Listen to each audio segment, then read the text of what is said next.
now, and let's go live on Facebook and see what this is about.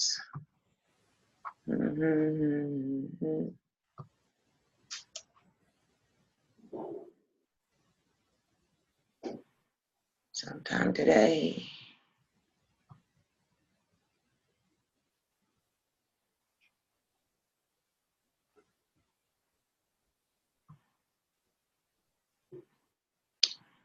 That's not what I want to do. I want to go live on Facebook.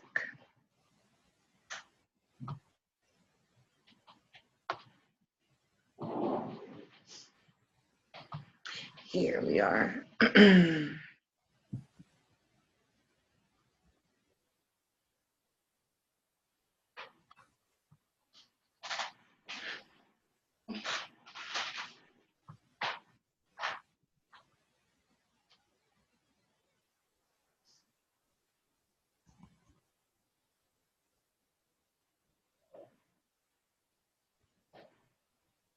Just ensuring that we go live, and it's working itself out. I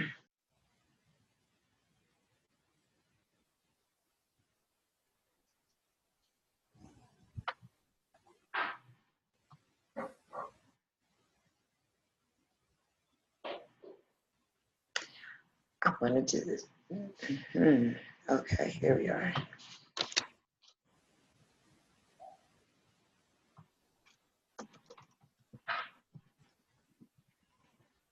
And your Alesia, say your husband's name. I want to be sure that I get that right.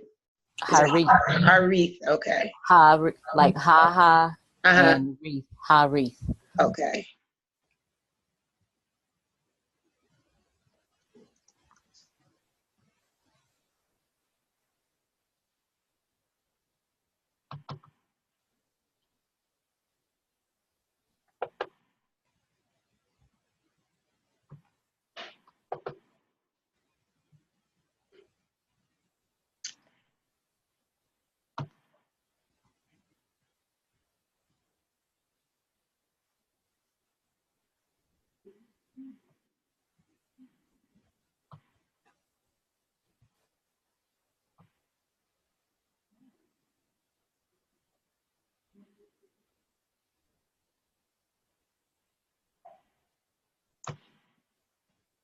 And I do believe that we are live.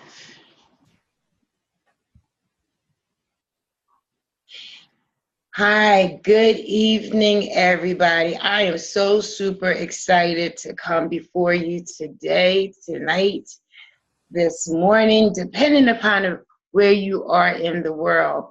For those of you who do not know me, my name is Dorothea Robinson, and I am an exit strategist. What does that mean? I assist women who are in intimate partner abusive relationships, and I make those plans, those strategic, intentional plans in order for them to get out.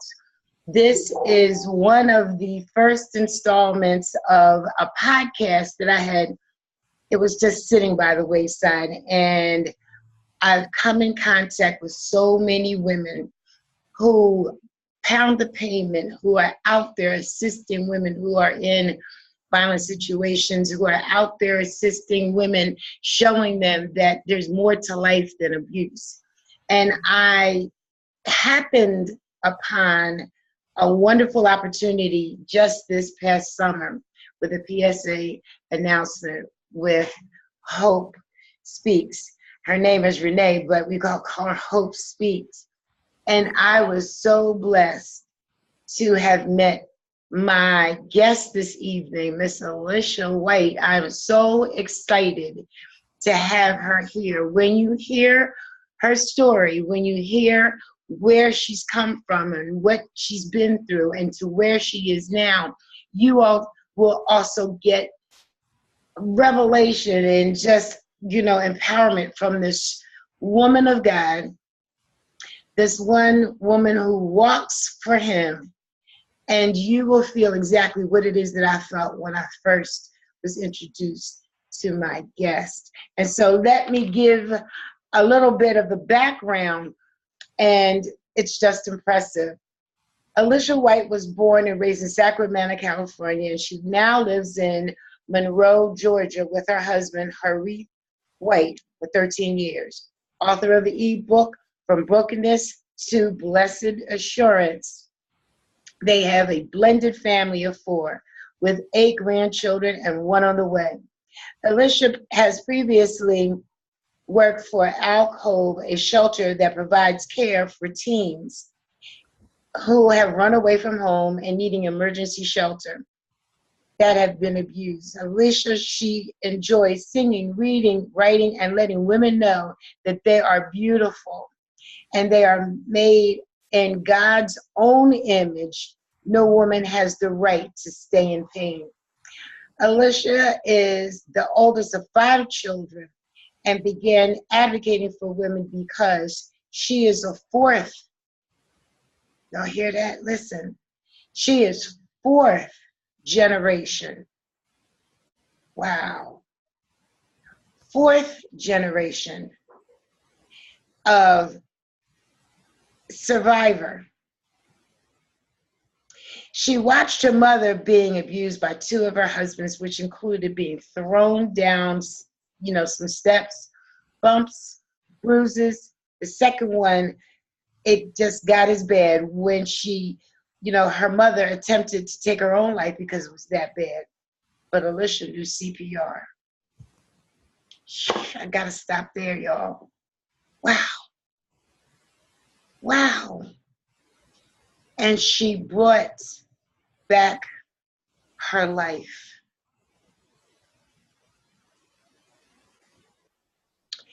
Alesia then chose 2 men who abused her and suffered more mental pain and physical pain, which stuck in her head for years because she thought she would never amount to anything. But once she got married to her husband, she decided that what went on what went on in an unstable home needed to come out, because there are women out in this world that need to understand that domestic violence is wrong and needs to end. It needs to stop.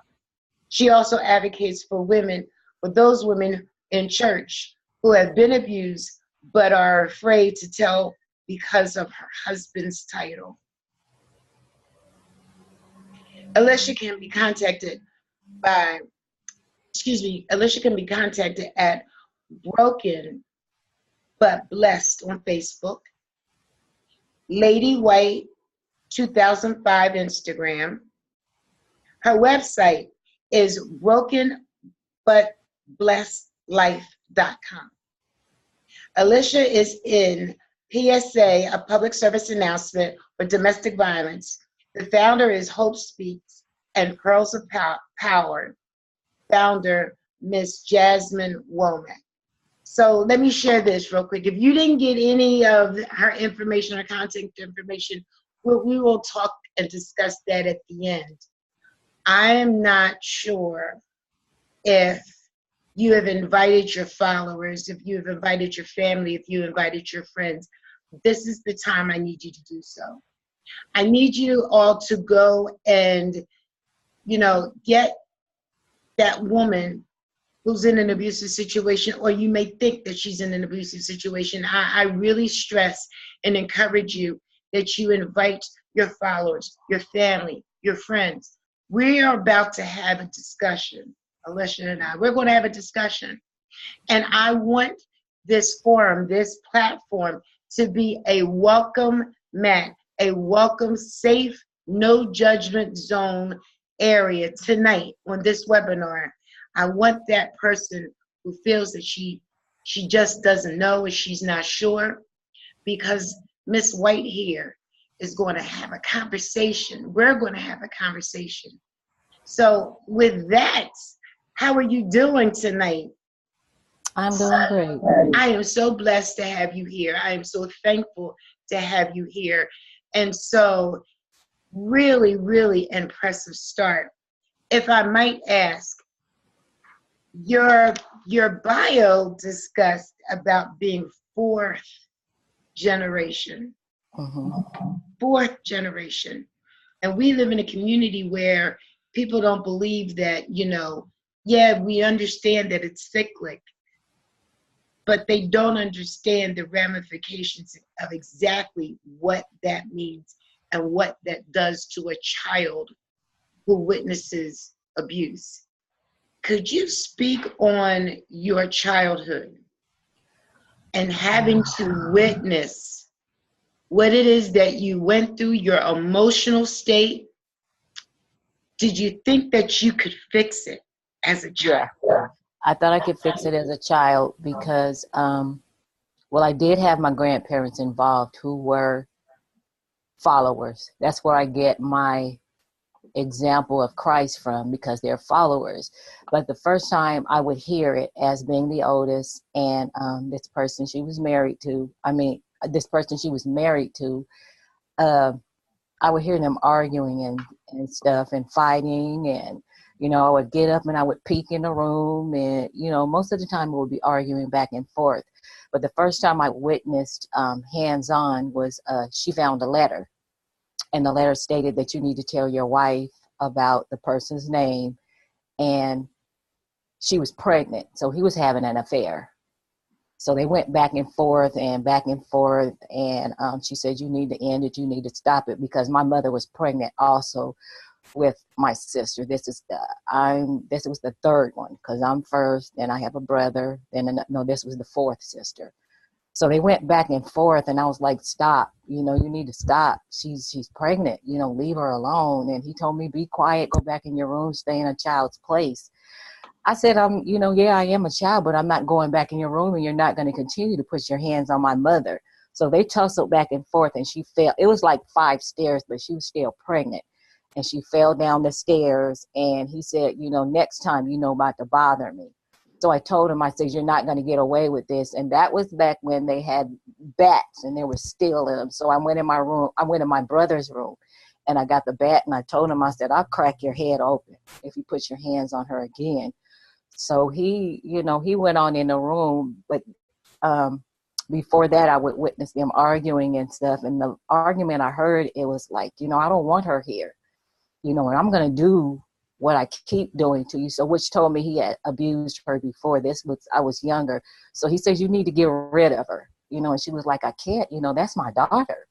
He's like, like I said, I'll continue to do what I need to do to you. And if you don't do something about it, I will. So she did. She arranged for me to move with my grandparents. I was in San Francisco, California then, and she arranged for me to move with them, and they got all my stuff ready, and she packed my clothes and stuff. And I said, well, Mom, because it was only a 2-hour drive to Sacramento. And I said, well, I'll see you when I'm out of school. And he came out the room. He says, you're not going. You're not going anywhere. He said, because you're spoiled. They give you everything you want, and you just don't deserve everything that they give you. And I just cried, and I crawled up under the table, and they came, and they left. They left. And then he would just tell me, you're worthless, you're nothing. And they got into it again, argument, tussling and fighting. And, this was before the throwing down the stairs thing. And I remember telling him, I said, well, my grandparents, who they are. I said, and we follow God. We follow God. And if you don't stop doing what you're doing to her, I said, he's going to step in. I said, and I'm going to pray for him to do whatever his wishes are. She had my sister in November. Before she went back to work, she would go back to work till December, right after Christmas. After Christmas, she went back to work, and he was like, well, leave me alone. Don't bother me. I don't want to have nothing to do with you anyway. And she did tell me to call him Daddy. So I said, Daddy, this is not right. And remember what I told you, that God don't like ugly. And you're not going to continue to get away with abuse in this family. So he went upstairs, and I went to the bathroom that morning. It was in 73. I'll never forget it. I went into the bathroom that morning, and when I came downstairs, my brother said, Lisa, fire, fire. So I looked, and the entire Christmas tree was on fire. So I ran upstairs, and I told him, I said, the house is on fire. The house is on fire. So he jumped up, and he didn't put any clothes on. He had his shorts on. And he got us out of the house, and he looked, he said, oh my God, I can't go out like this. I grabbed my little sister because she was up under the tree where the fire was, and we all got out. And he said, "I can't go out like this." And he never came out of that house. He never came out of that house. And, you know, I don't know if it was a rumor or something, but I heard my grandparents and her sister, which is my auntie and my uncle Lonnie, talking. They said, "God, we told you to do something with that devil.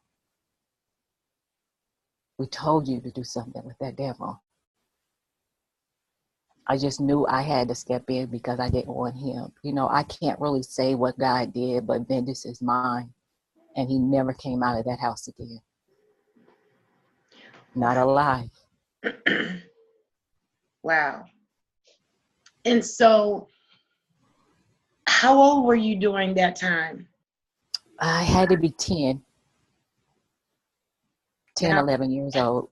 at 10 years old, we not in well, there, I don't know what's normal anymore in these days, but there was a time when a 10-year-old pretty much knew what they wanted to become in life, that they were really solid in their emotions, even when, you know, negative things happen. And I saw that and I heard that when you giving your story, you knew that you're not going to do this anymore.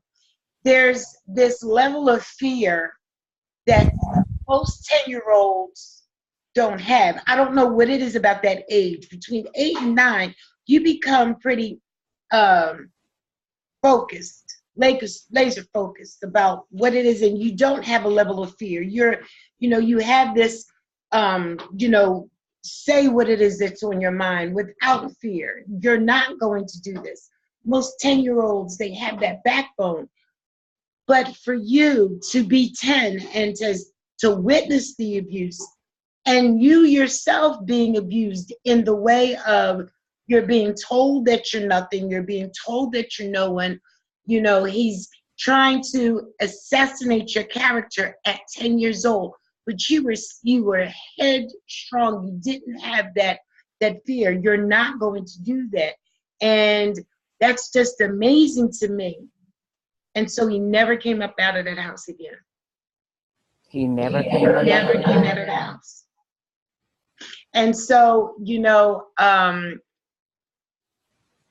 sidebar, for those of you who are followers, for those of you who are believers in the truth, for those of you who call the Creator the Most High, the Father.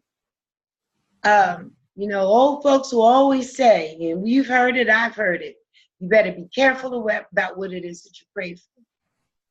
And in this instant, there was no way out, but you knew that there was a way out and who to go to.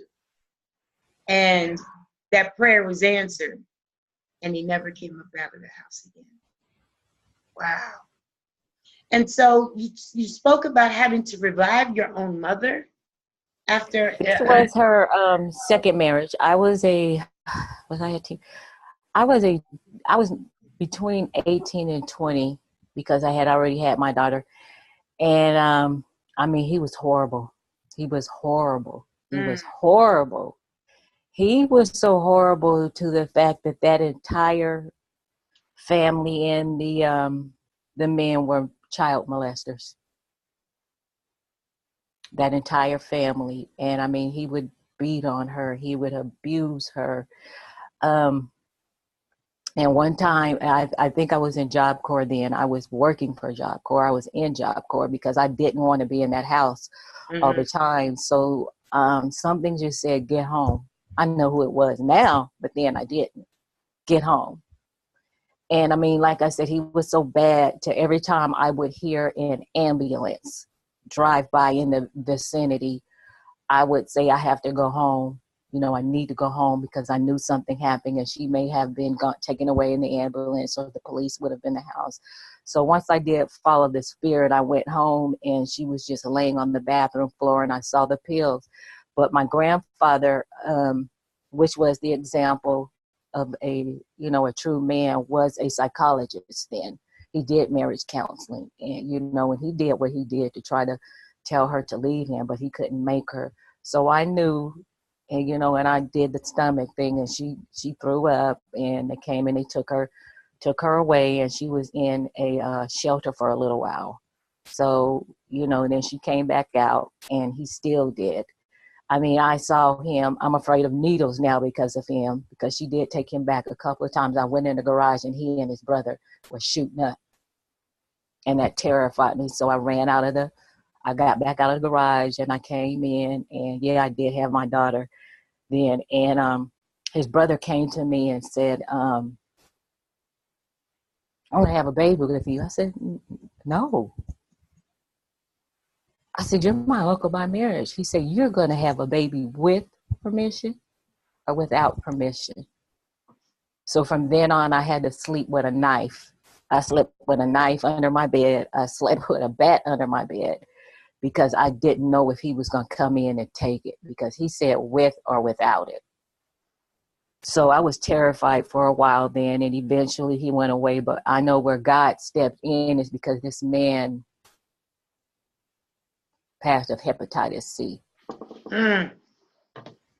So that was God stepping in. And, you know, it's just, it's abusive to make a person think that you're going to take it, whether you want to or not. And like I said, the abuser, all the men had babies with their cousins and nieces. But eventually she woke up, and he left forcefully because we were in another house and they were fighting again. And I knew that this was going to be the last step. So I had some grease on the stove, and it was hot, and I couldn't get to him, but they had a fight. And when he charged out the door, he hit my sister. And then there was a neighborhood of teenagers and just a lot of men. And they said, oh my God, they're fighting. But he hit that baby. So he turned and looked in the entire neighborhood. We had brakes, we had shells, we had knives, we had hatchets, and we chased him down the street, and we never saw him again. Mm. Wow. Wow. A community of people, a community of people got together and supported in such a way to make sure to ensure that, you know, you're safe. So your young life witnessed some hard, absolutely unthinkable things. And, you know, when you share your story, there will be people who will be floored by it, and then there will be people who will be in awe of your strength.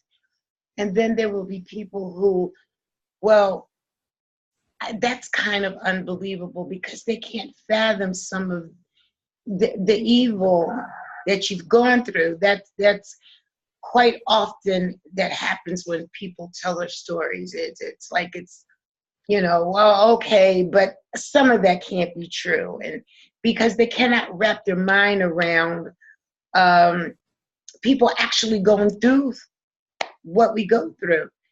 And for you, not by your design, you didn't ask for any of that. You didn't sign up for any of that. This is what it is that you've watched and witnessed in your own young life. And so when there was a break, I guess, between, you know, what you witnessed 2 times going through the heartache and the harm and the abuse, you know, with your mother. And so was there a break? Was there a period when, okay, life is good and life is okay and I don't have that drama right now? What did you carry with you from those events? You know, having to, you know, revive your mother, and then having, you know, witness, you know, the Most High answer that prayer of not dealing with the first husband again. And so what went on through your mind? What kind of conclusion did you come to that you said, I will never meet up with a man, I will never have a relationship such as my mother's, I will never be in an abusive situation? Did that run through your mind as you were Yeah, it moving did. towards going It to did. your next relationship? It did, but it did happen. But the first person, it really wasn't. I mean, he slapped me a couple of times, but it was more, you're gonna do what I say do, and I'm the man. And but the peace came the peace came before the second one, because as I said, my grandparents were in my life all the time, because they said, well, when you were little, we told your but my mom passed in 2010, and it's been 8 years.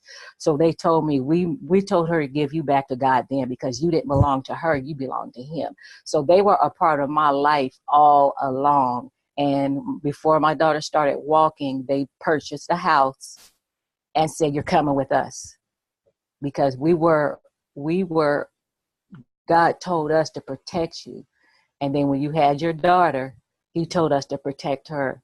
We are to cover you until our journey is up. And that's what they did. I moved in with them.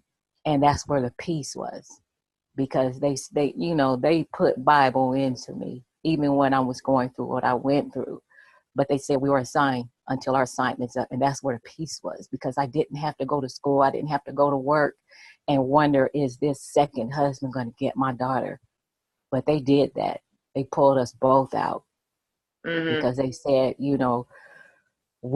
didn't happen to you, and we don't want it to happen to our great grandchild. So that's where that peace came, living with them. And, I made a couple of choices that weren't good, but I just knew it wasn't healthy from watching their marriage. And eventually, I did leave the church, and, they kept praying for me and praying for me and praying for me. And, you know, I mean, there are two that I dated that weren't bad, but the blessing came when I met my husband, because he did make a choice. He did have me make a choice, and he let me know that, I am a man of God. I'm a minister, and, you know, it's your life or it's the life of Christ with me. And I made that choice because my grandmother told me, this is God answering my prayer for you to live a life of holiness, for you to live a life of not worrying about a man putting his hands on you. And we've been married 13 years. And once we did, and then God just kept putting it on my heart, you got to tell, you got to tell, you got to talk, you got to let people know. And that's what I did. And then last year, that's when he gave me the ministry, the Broken But Blessed. And I just want to let women know that through your brokenness, you can be blessed. But it only happens when you're with God, when you have a life with him. And if you don't have one, I teach them how to do that.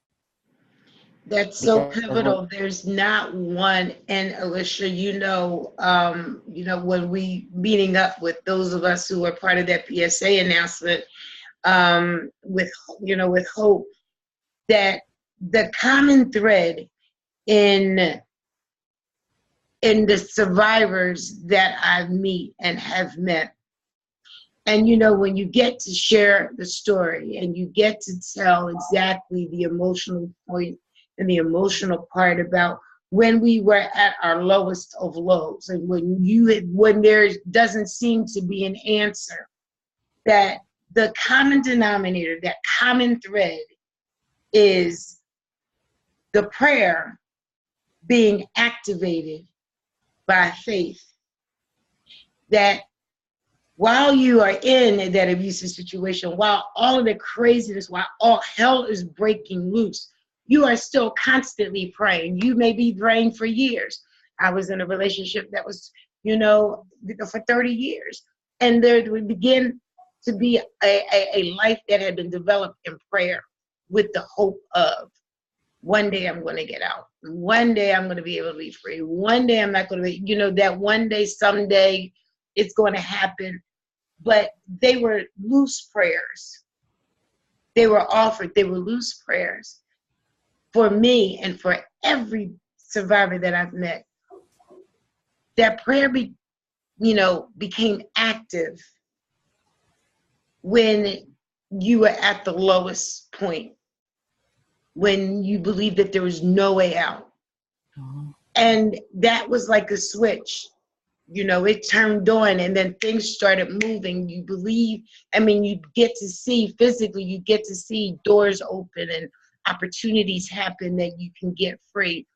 For me and for most survivors, and I tell people who are victims yet and still, the starting point in order to get out is always with the Father. Mm-hmm. It starts there. I don't really, I don't know how else to say it, is that when you begin to understand who you are, how important you are, and the fact that you are made from love, out of love, to give love. I'm going to say that again. With those of you who are listening, if you know someone who's in a situation and you need to get out, I need you to get them here. When you begin to understand who you are and that you were created out of love, for love, to give love. And that starts with the relationship with the Most High. And when you begin to understand, Alesia, I know you know that when you begin to understand for real who you are and begin to love on yourself, when those things are activated, there's usually opportunities that happen, that take place. And if they're not, oh, guess what? He steps in. And when he steps in, you know it's him. Why? Because the most amazing, most incredible thing that you could not think of happened. So he, your mother's first husband, he never came out that door again. He never came out that house again. Then another situation presented itself the second time. So for you, through those experiences, you are where you are now, with a mission for a heart for women who are in abusive situations. So when did it click for you that I need to help other women who are in abusive situations? But before you get into that, I am so super glad that you are bold enough to talk about women who are in church. They go to church every Sunday. I am so super glad that you are bold enough to talk about those husbands, those women who have husband and leadership position. I am so bold. I'm so glad that you're so bold enough to be able to walk in it and be able to stand up proudly. I am who I am, and this is an issue, and it needs to be talked about. Because we don't talk about that. Oh, no, that's hush us. That it can't be possible that a Christian and that a first lady, or that, a deaconess, that her husband is being abused. No, we go to church. But you say, no, I'm going to talk about that. So what led you to even begin to say, this is something I have to do? Abuse women in churches. What led me to say that is being a minister's wives, and I was in a couple of ministers' wives groups, and there was a minister's wife, top of the line, dress, hats, name brand clothes, but she began to tell her story and say that she was going home and she was being beaten every day. And I said, I've got to say something. This was when we were in California. I said, wow, he's standing up and he's preaching. I didn't go to the church. She was just from a different church. Wow. If I've heard it, I've been in a couple of ministers' wives groups, And you don't only hear about them being physically abusive, you hear about them being mentally abusive. You hear about cheating and having babies outside the marriage. And that's abuse to me, to cheat and have a baby outside of a marriage when you're up preaching and you're telling men in, and couples in the audience about how good God is, but you're having relationships outside. That's still abusive because your wife is accepting it and she doesn't want to say anything because she's afraid. It could have been threats, but it has to be only fear that's going to say, I'm not going to say anything, because God doesn't like divorce. But when it's adultery and children coming out of it, that's abuse. And so I had to say something, because just because it's in church doesn't mean that it doesn't happen. And they keep their mouth closed, because I don't want my husband being looked at in such a wrong way. Because, when I discussed it with my husband, and he said, if that's what God is telling you, then you go forth, you do what you have to do, and I have your back. And he has the entire time. It just doesn't have to unsave people. It happens to save people. I don't want to say save people. It's those that are portraying to be saved. Because you're not of God if you have to put your hands on a woman. There's nowhere in the Bible where it talks about abuse. Come on now. Come on now. I say that all the time. That if you can show me scripture that speaks to abuse being okay, then I'll stop what I'm doing. You show me scripture where it's okay to go ahead and knock her down and hit her, abuse her, call her all kinds of names. You show me, you give me scripture, and I will stop on a dime doing what I'm doing. But I have not had one person yet give me scripture. Have you? Has somebody given you scriptures? Yeah. No. Right. No. Now, children outside the marriage, yeah, but Jesus came and he stopped that. There is nowhere in the New Testament where it says that. And they use the scripture. I'm just not going to stop, because, for those that are listening, that are going through it, she said 4th generation. So it had to happen 3 generations before me. But my grandmother got out. My great grandmother, I don't know. But my grandmother threw an axe at her husband and walked out. And the women, I want the women to understand, when your children are watching this, I'm an example of a child that watched this. If it's a boy, that father or boyfriend is teaching him what's okay. If it's a girl, you're teaching your girl that says it's okay to do this.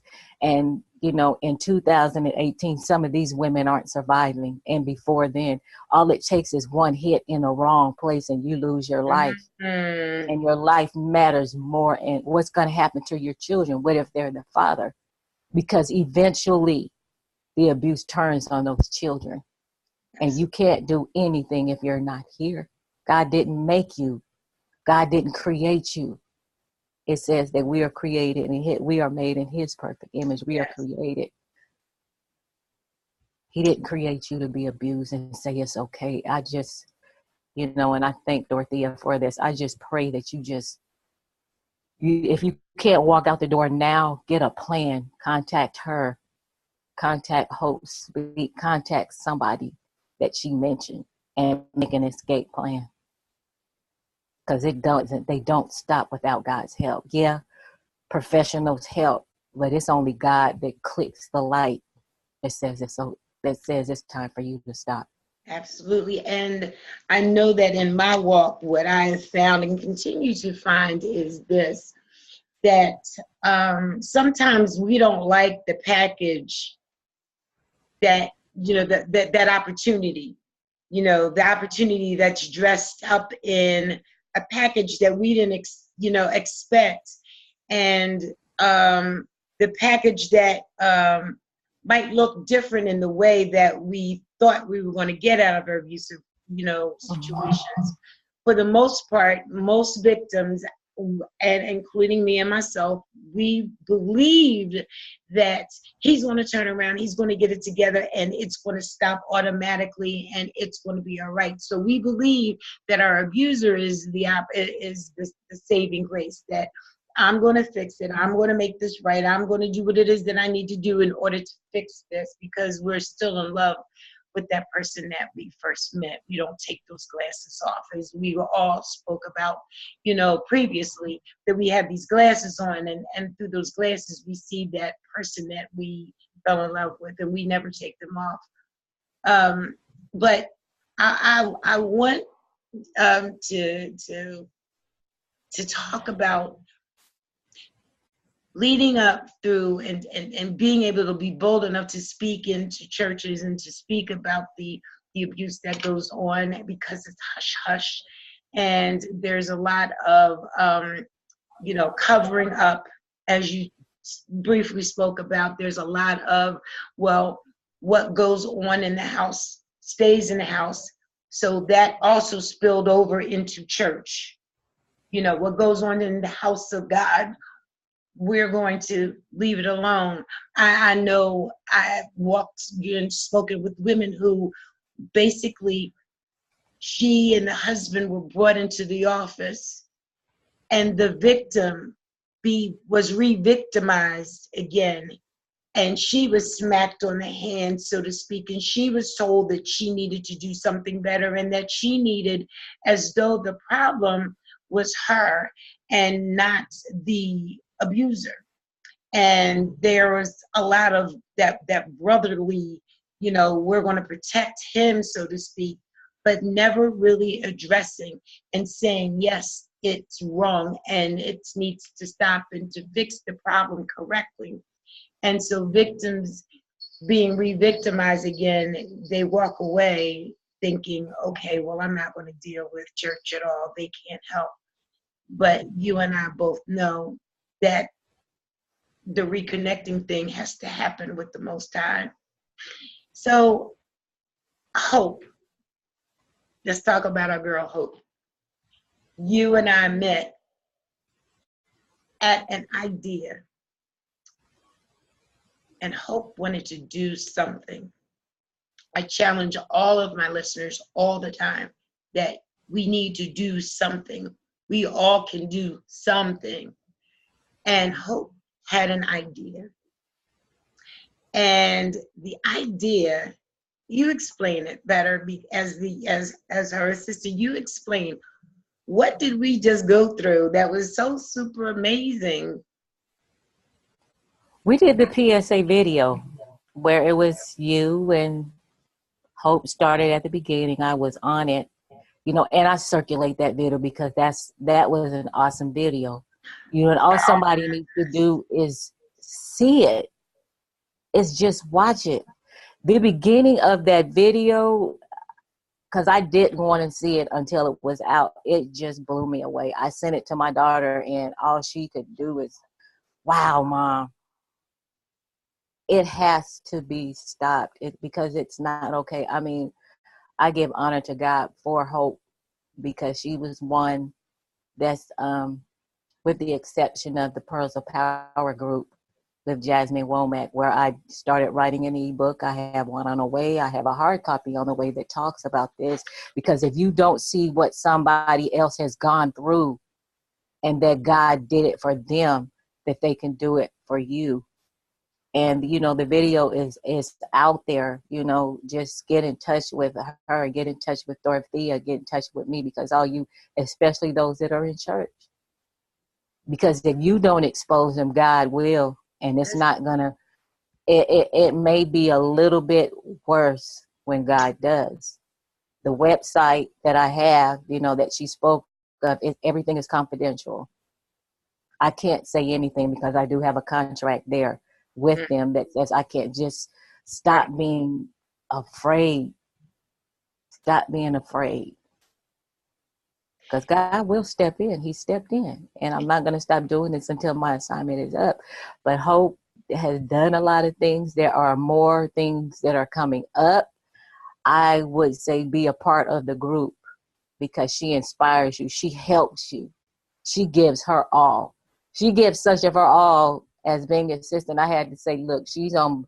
You can't call her from Friday to Sunday. Just let her Right. rest. Yeah, She pulls so much out to yes. where she has nothing left. Right. And I will stop the calls. But Right. it has to be stopped, ladies. It has to be. If you know it's someone, no, you can't get in their business, but you can continuously put that word in, drop that word into their spirit. This is not of God. And it's I know for Hope, I know for yourself and all of the other ladies who participated in that. And this PSA that we did together, each of us had our story. And Keith did an amazing job on this video. He did. He He did. did an awesome job on this video. And it's very impactful. It's very informative. And it is not a PSA where it's fluff, where you can see the people in a PSA video, whether or not they're acting or not. You get raw, true stories. And each of us,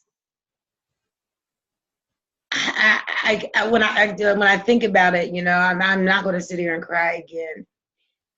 But when you see it, it's women who have been through some stuff for real and giving up their all to the point where we allowed ourselves to be vulnerable again, not faking the funk, but we allowed ourselves to be vulnerable so that some victim could grab a hold of that emotion, can grab a hold of what it is that we were conveying, so that it can turn within them the notion of, I can get out too. But for a lot of victims, and I know for me, for a long time, you begin to think, this is never going to end. We're never going to get out of this situation. But moving forward, we didn't go through what we went through, Alesia. We didn't go through what we went through just to sit on our laurels and sit on our hands and not speak. And through the pain was purpose. And so share with the viewing audience your information where you can be contacted. And how did that begin? How did you begin to know that I got to get a website up? I have to be able to do this speaking engagement. How did that happen? Because I know the Lord, when He talked to me, I quickly turned my head and looked upward like, who you talking about? You talking to me? You want me to do what? So what was that conversation between you and the Father that led you to be right where you are? That happened one morning when I was just like, Lord, look, I need to do something. I know you gave me this assignment. I know you want me to do better. And I began Googling Bible studies. And Miss Jasmine Womack came up. And a couple of times I was like, man, I don't want to do that. Me? No, not me. And finally I listened and I clicked on and I did some a study called that she put on. It was Get Your House in Order. And I did that, and she started pulling my attention because she has a book out. And I remember before I completely moved over to the assignment, I was in college, in online school to become a psychologist. And I stopped after my third year. I said, Lord, I can't do this. This is not what you call me to do. I had a 3.65 grade point average in psychology. I said, this is not what you want me to do. I said, I can't do this. If this is what you want me to do, let me know. And I joined Pearls of Power, and she started teaching us how to write ebooks. She started teaching us how to write books, and that's how that came about. you know, the Instagram. I have a regular Facebook, but my ministry business is Broken But Blessed. And, you know, I have different things up that talks about you don't have to stay in the pain. You don't have to stay in the pain. It's broken but blessed, encouraging women. So I encourage women to get out because he did it for me. And God loves us so much to where you, even though you're in this, you have to take the first step to say, I'm done and I'm tired. Eventually you get tired of hiding the bruises. You get tired. Makeup can only cover up so much, but it's in here that stays, because even though I can tell my story without crying, and I do still cry because I miss my mother dearly.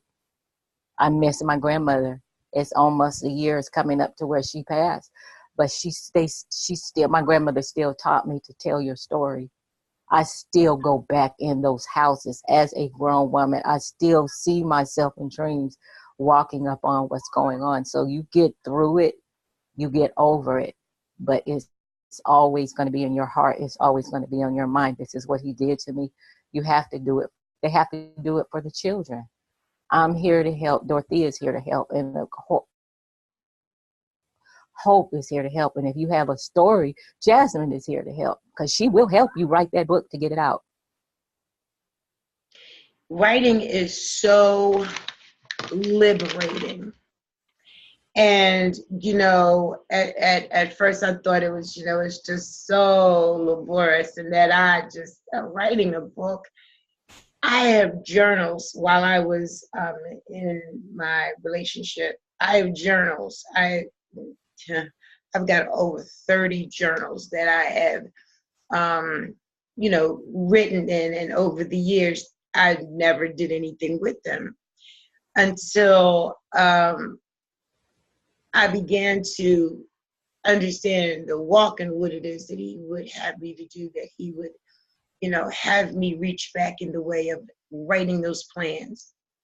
And, you know, I kept looking at this pile, and I dragged them from one house to another house to another house, still have them. And now what it is that I've written, I can almost hear the words speaking to me. We need to be published. You need to get us out of these books and into somebody's hands. So I want to, you know, briefly talk about real quick. So I asked this question to everyone I interview. I want to know, what was the one thing? I know your faith. I know the Father kept you. What was that one thing as a child that you held on to as a source of hope, as a source that one day it's going to truly be okay? One day I'm going to be in position to be out of this mess. What was that one thing that you held on to during that process? That was my grandfather. My grandfather and my grandmother. I mean, my mother was there and she helped, but because of what she was going through, you know, she really didn't understand how to, but it was both of my grandparents. So I wanted to grow up and marry somebody like I didn't say grandfather. I wanted to marry somebody like my papa. Okay. And I did. That's amazing, because you saw what kind of man he was, and he was upright and he was righteous, and how he treated his wife. And so therefore, that's what you searched for. You searched for somebody just like him. And that is very pivotal. You talk about wanting to talk to the young women who may not have that person in their lives that they can look up to. Right now, we've got a whole lot of dysfunction, more dysfunction than ever going on right now. And these young girls are not able to see, well, you know, I want somebody just like you thought. I'm going to marry somebody just like my grandfather, like my father. When you don't have that visual to look at on a regular basis, we begin to slip into, or the kids begin to slip into areas that they shouldn't even be involved in. You know, they have no self-esteem. So it's so super important that you said that, because on that note right there can begin the crux of campaigning to make sure that young girls have someone to look forward to when they get older. This is the model that you need to be looking at versus this model. And the same thing for our young men. They can't be excluded either. They don't know how to become men because, you know, maybe their father is not in, you know, in the picture right now, or the father is living a dysfunctional life. And before we cut out of here, I know people are going to be upset with me, but I have to say this. Mothers, single mothers, I need you all to stop saying that I am the mother and the father. You're not. You're not. You may be picking up extra duty. You may be picking up some of the and carrying the weight of, because the father may not be involved, but you're not the father. You can never be the father. You can never teach a young man how to be a man. It is only a man that can do that job. So if you don't have a man in your life to teach your young man, your young boy at home, then I suggest to you that you find, like Alesia had her grandfather, find someone that your young male child can emulate from. I had to say that. I say that all the time. I hear it all the time because women are angry because, you know, the father may not be in their life and they think that they should, and they're right. But a woman can never teach a man how to be a man. You just can't. Only a man can do that. You can be the best gosh darn mother there is. That is true, but you can never teach a man how to be a man. You just can't. So I want to thank you and applaud you for all that you do. This is not the end. This is just the beginning.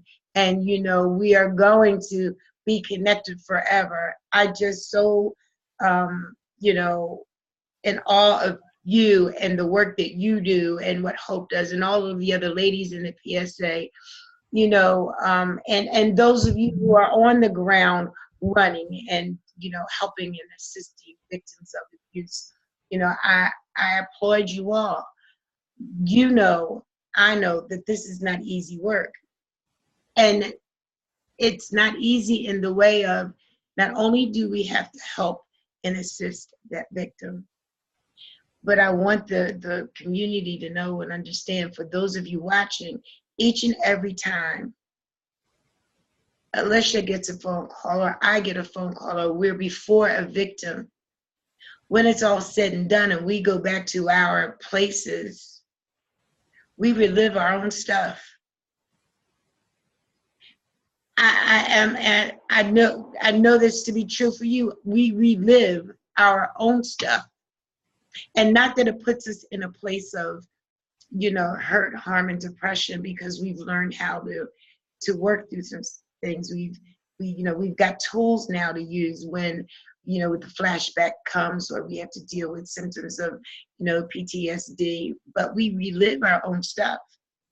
And it's by choice that we do that, because it's important for Alesia, it's important for myself to know that we're here because we've got a call to help victims of abuse. And it is my honor to have you tonight on this podcast. I'm so super excited about the future and our, you know, connecting further. And I can't wait to give you a hug. The hug. It was my pleasure.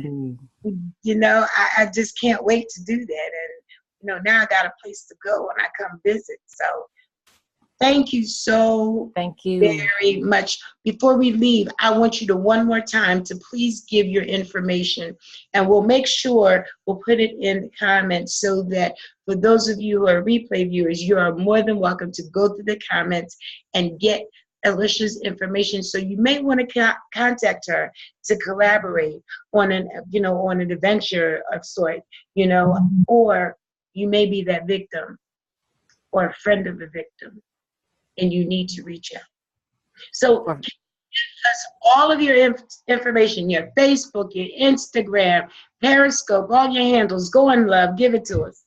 Facebook is Broken But Blessed, or you can just look up my name, Alesia White. Instagram is at Lady White 2005. I just got a YouTube, so once I get that up and running, I will give you that information. But the best way to contact me is www.brokenbutblessedlife.com. There's I'm putting places where you can get straight to me. It's Broken But Blessed Life. brokenbutblessedlife.com. Okay, got it. I'm going to make sure that all of this information again is in the comments. So thank you so very much for giving up of your Friday night. And you know what? I know that it wasn't a problem or an issue. You know why? Because you this is important to you. This is my calling. Not a habit, but it's a calling. And please, please, please, ladies, contact one of us. Get out. It's the holidays. And I always tell women, just because when a bomber mails a bomb, the package looks good. It's wrapped up with expensive wrapping paper. But once you open it, it's a bomb that's going to set off. And it's yeah, we didn't even get into the holidays, and it's important. Oh, what did I do here? It's important to know that the holidays is one of the most the rate of trying to find out where the video went. Like, listen, the rate in which occurrences happen are increased during the holidays. There you are. I don't know what was going on, but it's important to know that holiday time, the rate of reports of abuse increases. Wintertime is here. You're stuck in the house. You don't go out as much. Fights happen. It's important to know that there are people here such as Alicia who will be able to assist you. Just reach out. Just reach out. It's not worth trying to fix it because you can't fix it. You can't fix it. So thank you so super much. I want to thank everybody thank you. This was awesome. I want to thank each and every one of you who have stopped by to view this webinar. For those of you who are catching this by replay, thank you so super much. And you can get all of this information, where you can find Alicia, how to contact her. She will have everything in the comments so that you can go back to refer to later. And again, if you are a victim of abuse and you need to get out, dial 1-800-799-SAFE. That is the national hotline for domestic violence. Please don't sit on it, but I get it. Alicia gets it. If you are not in the position to make that call, that's a huge move to, call a national hotline to talk to someone about my issue. If you don't think you can do that, and I'm saying do it, make the phone call, but if you just can't make that phone call, at least you can reach out to someone that you can trust, someone that you just heard from tonight. You've heard her story, you heard her plight, and you heard her love for those who need assistance, reach out to Alesia or reach out to myself. If you know somebody who's in a, a harmful situation, have them reach out.